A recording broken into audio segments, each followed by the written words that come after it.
come to honor him. When King Herod heard this, he was troubled, and everyone in Jerusalem was troubled with him. He gathered all the chief priests and the legal experts and asked them where the Christ was to be born. They said, "In Bethlehem of Judea, for this is what the prophet wrote.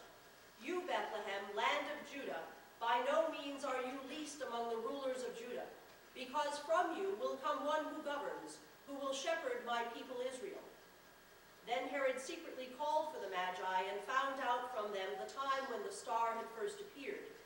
He sent them to Bethlehem, saying, "Go and search carefully for the child. When you found him, report to me, so that I too may go and honor him." When they heard the king, they went. And look, the star they had seen in the east went ahead of them until it stood over the place where the child was. When they saw the star, they were filled with joy. They entered the house and saw the child with Mary his mother. Falling to their knees, they honored him. Then they opened their treasure chests and presented them with gifts of gold, frankincense, and myrrh.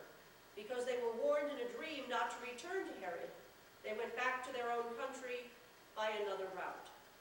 This is the gospel of the Lord. Praise to you,